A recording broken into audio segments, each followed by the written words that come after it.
Wealth Wisdom Wednesday. Here's some real estate tips that I wish they would have taught me when I was about 25, but no one ever teaches you these things. First tip is that you have to be able to lock up the deal. So what that means is that you have to talk to people. You're going to have to talk to some difficult people. You're going to have to be able to put the deals under contract. You're going to have to negotiate. You're going to have to go through that process.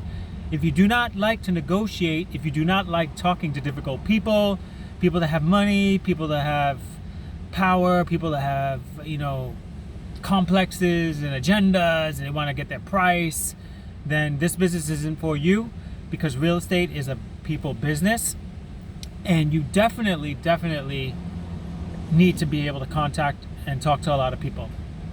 And that's the number one biggest mistake I think I made, is that I did not want to talk to people enough, and I was always scared. I was trying to do it behind emails, texts, trying to put different layers of people in between just so I can avoid talking and confronting the really uncomfortable parts, which is negotiating, asking purchase prices, asking for concessions, going back and talking about the things that are wrong, things that are not right, what's going on with this, what's going on with that. They're hard conversations to have, especially when it comes down to money. They're really difficult. So number one thing I would have done better is to really face those situations professionally, like have meetings, face-to-face meetings, because nothing beats FaceTime. FaceTime with people goes a whole lot more further, and you get a lot more influence when you're sitting face-to-face with somebody than doing it in an email or text messages or a phone call. Number two is you have to be willing to lock up the deal. You have to. So in order to lock up a deal, in order to pursue a deal, you have to really believe in it. You're not gonna lock up a deal, or you're not gonna be totally 100% committed if you don't 100% really believe in the asset, the real estate that you're buying. Okay, I'm not talking about a house that you're living in. I'm talking about an asset, a rental property, multifamily specifically, that you're gonna be probably having to inject a lot of money, time, energy, management, decisions, paying taxes, insurance, dealing with problems that you have to fix and solve. Even if you have a management company, if you don't really believe in the deal, you're gonna hate the asset. You're not gonna love it after you buy it. So you gotta love it before you buy it. You gotta be totally 100% committed and believe in it before you even buy it, because you will not believe in it and love it after you buy it, if that makes sense. And the last thing is that you have to understand how to get the money. Okay, lenders want to lend to people that have a good track record.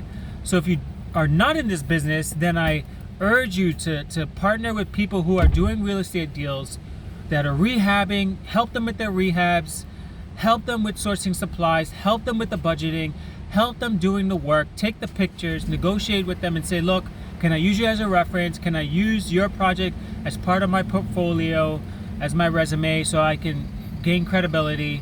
Because lenders want to know that you're credible. Lenders want to know that you've done projects before.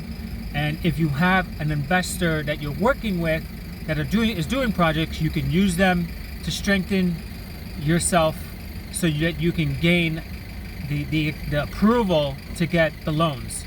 And that's the number one three things I think that everybody needs to have when you're getting into real estate. The bigger the deals, the more harder it is. So the more skills you're going to need, the more thicker skin you're going to have. You're going to have to be able to influence and talk to more people. There's going to be a lot more dynamics, a lot more power players out there. There's going to be a lot more different hurdles you're going to have to overcome legally, insurance-wise, due diligence, rent audits, inspections, appraisals. There's a lot, but it's totally doable. It's possible. So the bigger the properties, the more skills you're going to need to have. Definitely yes. But once you get one under your belt, by repetitiously going through, looking at real estate deals all the time, it's going to get easier and easier. You don't have to close a deal in order to get one under your belt. You can go look at real estate all over the place in your neighborhood and take yourself through the process mentally over and over and over and over and over again. What would I do rehabbing this? How would I get the money? Where can I get the money at? Make those phone calls.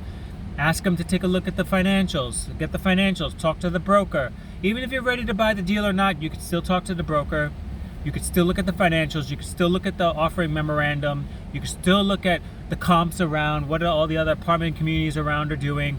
You know, what are they offering? Their concessions, their rents, amenities, things like that. You could still do all of that homework, get those mental reps in, and practice over and over and over again. And when the time is right, as you're continuously building and gaining those skills, you will take down a big boy. You will buy apartment communities, but you're not going to do it if you're only looking at single family homes. And this is exactly what I did for years. I knew what I wanted to buy. I knew what my target was. I did not scale down. I did not get talked out of it. I scaled up. I scaled up my thinking. I looked at 300 plus unit deals all the time. I looked at 50. I looked at everything. I mean, I looked at so much things so that I could mentally get my mind wrapped around it. So if I could do it, you can too.